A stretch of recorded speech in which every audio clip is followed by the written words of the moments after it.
अंधेरी रात, घना जंगल और एक शिवलिंग जो किसी की जान बचाने के लिए खुद प्रकट हुआ। क्या आपने कभी सोचा है कि कुछ जगहें सिर्फ डरावनी ही नहीं बल्कि रहस्यमयी भी होती हैं, जहां कुछ अनदेखी शक्तियां बसती हैं, कुछ अच्छी तो कुछ इतनी भयानक कि इंसान की आत्मा तक को जकड़ सकती हैं। आज की हमारी कहानी भी एक ऐसे ही जंगल की है, जहां एक युवक विक्रम अपने जीवन की सबसे भयानक और सबसे रहस्यमयी घटना से गुजरता है। क्या हुआ उस रात? कैसे एक शिवलिंग ने उसकी जान बचाई? और क्या सच में बुरी आत्माएं हमेशा के लिए खत्म हो गईं? जानने के लिए कहानी को पूरा सुनिए। और अगर आपको डरावनी, रहस्यमयी और रोमांचक कहानियां पसंद हैं तो जल्दी से लाइक, कमेंट और शेयर करें। और हां, चैनल को सब्सक्राइब करना मत भूलिए ताकि ऐसी ही और कहानियां आपको मिलती रहें। अंधेरे जंगल में शिवलिंग का चमत्कार। रात की स्याही घनी हो चुकी थी, जो हड्डियों में कंपी भर देती। आसमान में चांद अपनी आधी रोशनी के साथ टंगा था और चारों ओर बस गहरा सन्नाटा पसरा था। इस वीराने के बीच एक युवक, नाम था विक्रम, भटकता हुआ जंगल में चला गया था। विक्रम एक उत्साही घुमक्कड़ था जिसे रोमांच की तलाश हमेशा खींच ले जाती थी। लेकिन इस बार उसकी यह तलाश उसे ऐसी जगह ले आई थी जहां जाने की हिम्मत कम ही लोग करते। उसने सुना था कि इस जंगल में कई लोग लापता हो चुके हैं।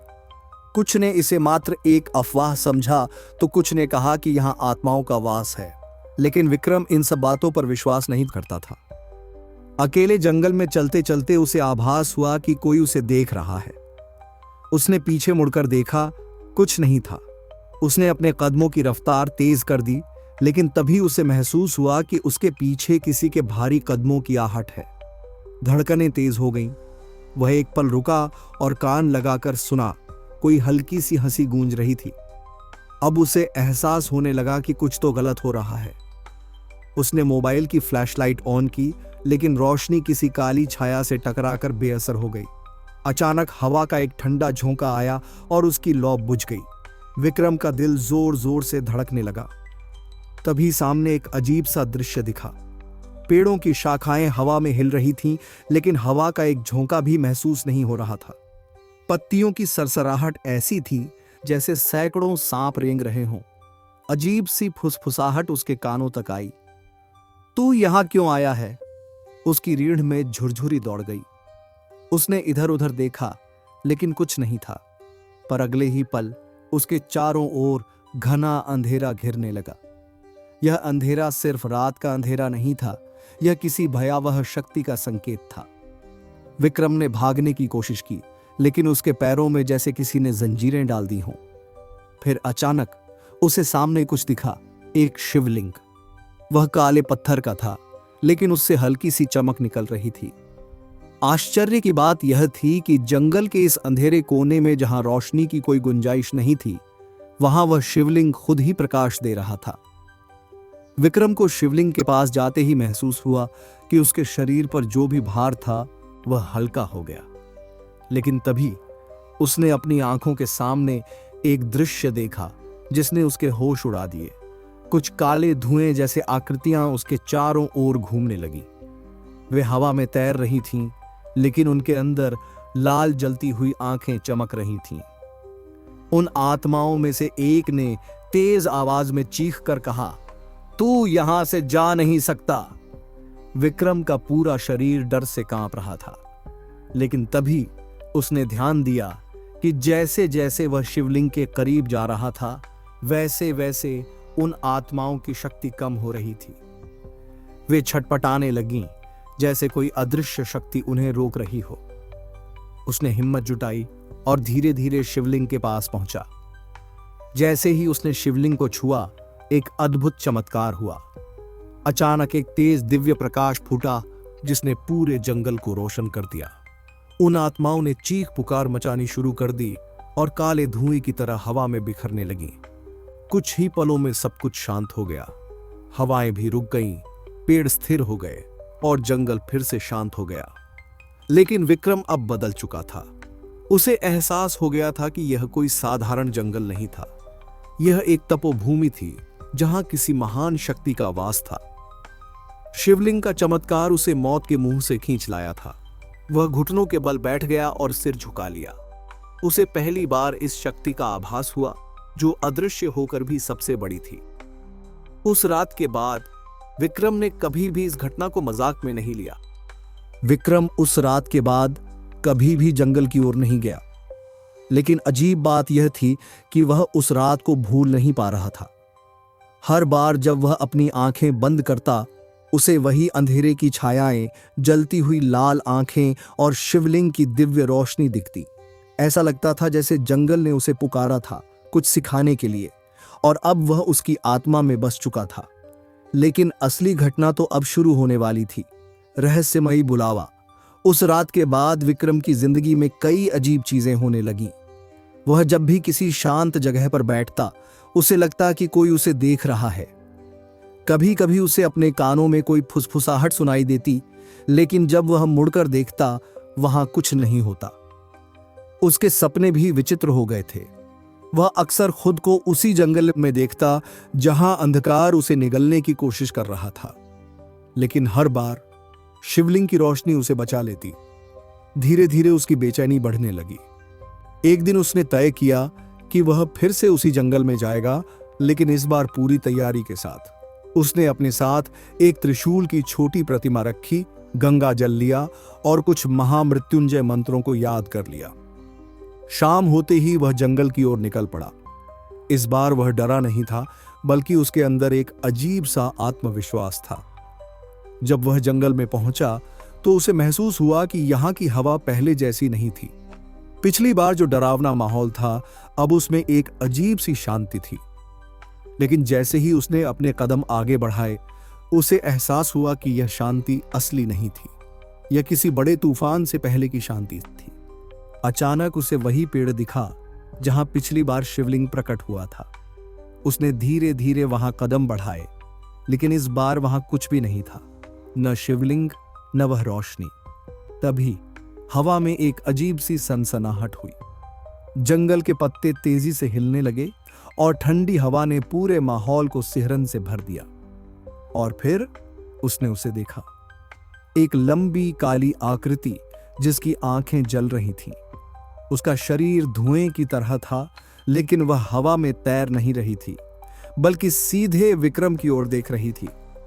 तू फिर आ गया? वह आवाज इतनी डरावनी थी कि विक्रम के रोंगटे खड़े हो गए। लेकिन इस बार विक्रम पीछे नहीं हटा। मैं जानना चाहता हूं कि वह शिवलिंग कहां गया। उसकी आवाज में हिम्मत थी। अचानक वह आत्मा हंसने लगी। उसकी हंसी पूरी जंगल में गूंजने लगी, जैसे कई आत्माएं एक साथ हंस रही हों। शिवलिंग यहां नहीं था, वह तेरे अंदर था, आत्मा ने कहा। विक्रम कुछ समझ नहीं पाया। जो तूने देखा, शिव किसी मूर्ति में नहीं, बल्कि तेरे विश्वास में है। लेकिन तू यहां आया है, इसका मतलब है कि तेरी परीक्षा अब शुरू होती है। इतना कहते ही चारों ओर से कई भयानक आकृतियां निकलने लगीं। वे हवा में तैर रही थीं, उनके चेहरे विकृत थे और उनकी आंखों से आग की लपटें निकल रही थीं। वे सब धीरे धीरे विक्रम की ओर बढ़ने लगीं। विक्रम ने त्रिशूल की छोटी प्रतिमा को जोर से पकड़ लिया और महामृत्युंजय मंत्र का जाप करने लगा। जैसे ही मंत्र की आवाज जंगल में गूंजने लगी, आत्माएं चीखने लगी। अचानक आत्माओं ने एक चक्र बना लिया और विक्रम को बीच में घेर लिया। उसने महसूस किया कि उसका शरीर भारी होने लगा है, जैसे कोई उसकी ऊर्जा को खींच रहा हो। वह घुटनों के बल गिर पड़ा। उसकी आंखों के आगे अंधेरा छाने लगा। लेकिन तभी एक दमदार गूंज पूरे जंगल में हुई, नमः शिवाय। अचानक आकाश में बिजली चमकी और एक दिव्य प्रकाश प्रकट हुआ। उसी जगह जहां पहले शिवलिंग था, वहां फिर से एक चमकता हुआ प्रकाश निकला और सीधा आत्माओं पर गिरा। आत्माएं तड़पने लगीं। उनकी चीखें पूरे जंगल में गूंज उठीं। एक एक कर वे काले धुएं में बदलकर गायब होने लगीं। विक्रम ने धीरे धीरे अपनी आंखें खोली। सामने शिवलिंग फिर से प्रकट हो चुका था और उसकी रोशनी पूरे जंगल में फैल रही थी। उसके अंदर एक अजीब सी शांति थी। उसे अब समझ आ चुका था कि शिवलिंग केवल एक पत्थर नहीं है, बल्कि यह एक शक्ति है जो तब प्रकट होती है जब विश्वास अटूट हो। विक्रम ने शिवलिंग के सामने सिर झुका लिया। उसे एहसास हुआ कि उसकी परीक्षा खत्म नहीं हुई थी, बल्कि यह तो बस शुरुआत थी, अंत नहीं, एक नई शुरुआत। उस रात के बाद विक्रम की जिंदगी पूरी तरह बदल गई। अब वह हर रोज शिवलिंग की पूजा करता और हर दिन अपने अंदर उस शक्ति को महसूस करता। लेकिन क्या आत्माएं पूरी तरह खत्म हो गई थीं? या वे किसी और परीक्षा के लिए फिर से लौटेंगी? उस रात के बाद विक्रम पूरी तरह बदल चुका था। उसकी आंखों में पहले जैसी निडरता नहीं थी, बल्कि अब एक गहरी शांति थी। पहले जहां उसे रोमांच पसंद था, अब उसे आत्मिक शांति की तलाश होने लगी। वह हर सुबह और शाम महामृत्युंजय मंत्र का जाप करता, शिवलिंग के सामने दीप जलाता और ध्यान करता। लेकिन यह बदलाव सिर्फ मानसिक नहीं था, उसके साथ कुछ अनोखी चीजें भी होने लगी थीं। कभी कभी उसे सपनों में कोई मंत्र सुनाई देता जिसे उसने पहले कभी नहीं सुना था। कई बार जब वह अकेला होता तो उसे ऐसा लगता कि कोई उसके साथ है, लेकिन वह डरावना एहसास नहीं था। सब कुछ सामान्य चल रहा था, लेकिन एक रात कुछ ऐसा हुआ जिसने विक्रम को यह एहसास दिलाया कि उसकी परीक्षा अब भी खत्म नहीं हुई थी। एक रात जब विक्रम गहरी नींद में था, तभी अचानक उसकी आंखें खुल गईं। उसे लगा जैसे किसी ने उसका नाम पुकारा हो। कमरे में हल्का सा अंधेरा था, लेकिन खिड़की से आती चांदनी उसे साफ दिखा रही थी। फिर उसे कुछ महसूस हुआ। कमरे के कोने में एक हल्का सा धुंधला साया। विक्रम तुरंत उठ बैठा और आंखें मलकर दोबारा देखा। वह आकृति धीरे धीरे स्पष्ट हो रही थी। वह कोई इंसान नहीं था, बल्कि एक साया था जिसका चेहरा विकृत था और आंखें बुझी हुई थीं। विक्रम को समझते देर नहीं लगी कि यह कोई सामान्य आत्मा नहीं थी। वह तुरंत त्रिशूल की छोटी प्रतिमा को पकड़कर महामृत्युंजय मंत्र का जाप करने लगा। लेकिन इस बार कुछ अजीब हुआ। आत्मा पीछे हटने की बजाय उसके पास आने लगी। अब मंत्र काम नहीं करेगा विक्रम। आत्मा की आवाज बहुत डरावनी थी। विक्रम का दिल जोर से धड़कने लगा। तुम कौन हो? उसने हिम्मत जुटाकर पूछा। मैं वही आत्मा हूं जिसे तूने जंगल में जलाया था, लेकिन मैं पूरी तरह मुक्त नहीं हुआ। मुझे मोक्ष नहीं मिला। विक्रम कुछ समझ नहीं पाया। लेकिन शिवलिंग की रोशनी से तो तुम सब जल गए थे। आत्मा हंसने लगी। जल गए थे, लेकिन बंधन टूटे नहीं। अब मैं अकेला नहीं हूं, हम सब लौटे हैं और इस बार हमें कोई नहीं रोक सकता। अचानक कमरे की दीवारों पर काली परछाइयां बनने लगीं। विक्रम ने महसूस किया कि हवा भारी हो रही थी, जैसे कोई अदृश्य शक्ति उसे दबा रही हो। उसे लगा कि उसे फिर से जंगल जाना होगा। इस बार उसे असली कारण जानना था कि यह आत्माएं अब भी मुक्त क्यों नहीं हुईं। अगली सुबह बिना समय गंवाए वह फिर से जंगल की ओर निकल पड़ा। लेकिन इस बार वह अकेला नहीं था। उसने अपने साथ एक तांत्रिक को भी बुला लिया था, जिसका नाम पंडित अर्जुनानंद था। जंगल में पहुंचते ही पंडित अर्जुनानंद ने तुरंत वहां की हवा को महसूस किया और कहा, यह जगह सिर्फ भूतिया नहीं है, यहाँ कुछ और भी है। कोई शक्ति इन आत्माओं को बांध कर रखे हुए है। विक्रम और पंडित जी ने जंगल के उसी स्थान की ओर कदम बढ़ाए जहां पिछली बार शिवलिंग प्रकट हुआ था। लेकिन जब वे वहां पहुंचे तो उनका दिल दहल गया। शिवलिंग गायब था। पंडित अर्जुनानंद ने चारों ओर देखा। फिर उन्होंने आंखें बंद की और कुछ देर तक मंत्र बुदबुदाते रहे। फिर उन्होंने धीरे से आंखें खोली और बोले, यहां किसी ने बहुत गहरी साधना की थी, लेकिन यह साधना शिव की भक्ति के लिए नहीं थी। यह किसी और शक्ति को जगाने के लिए थी। पंडित अर्जुनानंद ने बताया कि कई साल पहले इस जंगल में एक तांत्रिक ने भैरव सिद्धि के लिए तंत्र मंत्र किया था, लेकिन उसकी साधना अधूरी रह गई और वह खुद इन आत्माओं का शिकार हो गया। यह आत्माएं इसलिए मुक्त नहीं हो रही क्योंकि इन्हें मोक्ष नहीं मिला, बल्कि इन्हें इस जंगल में बांध दिया गया है। तो फिर शिवलिंग ने पिछली बार इन्हें क्यों जलाया था? विक्रम ने पूछा।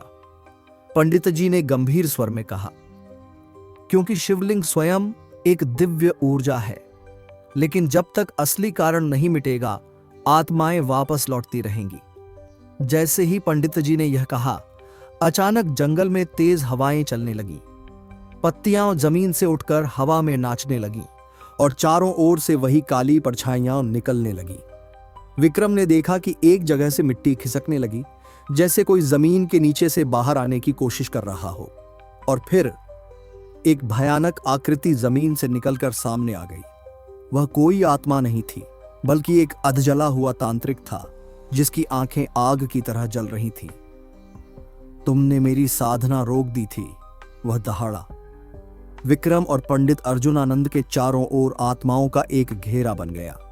अब कोई शिवलिंग तुम्हें नहीं बचाएगा। तांत्रिक ने हाथ उठाया और हवा में कोई तंत्र शक्ति फेंकी। विक्रम को महसूस हुआ कि उसका शरीर बेजान हो रहा है, जैसे उसकी आत्मा खींची जा रही हो। शिव का आह्वान। पंडित अर्जुनानंद ने तुरंत अपने कमंडल से गंगा जल निकाला और तांत्रिक पर छिड़क दिया।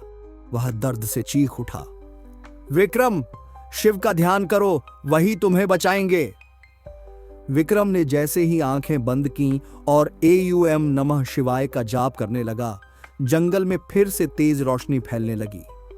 अचानक दूर से एक नाद सुनाई दिया, डमरू की आवाज, और उसी क्षण जमीन फट गई और उसी जगह एक विशाल शिवलिंग प्रकट हुआ। शिवलिंग की रोशनी इतनी तेज थी कि तांत्रिक और सभी आत्माएं जलने लगी। वे दर्द से चिल्लाए, लेकिन इस बार वे वापस नहीं आ सके। जंगल फिर से शांत हो गया। विक्रम और पंडित अर्जुनानंद ने शिवलिंग के सामने प्रणाम किया। अब आत्माएं मुक्त हो गई हैं? विक्रम ने पूछा। पंडित जी मुस्कुराए, शायद, लेकिन यह जंगल अब भी रहस्यमयी है। कुछ रहस्य अभी भी अनसुलझे हैं। विक्रम ने शिवलिंग को देखा और महसूस किया कि उसकी यात्रा अभी पूरी नहीं हुई थी। शायद शिव ने उसे किसी और बड़े उद्देश्य के लिए चुना था। क्या विक्रम की परीक्षा यहीं खत्म हुई या अभी कोई और रहस्य बाकी था? शिवलिंग का रहस्य।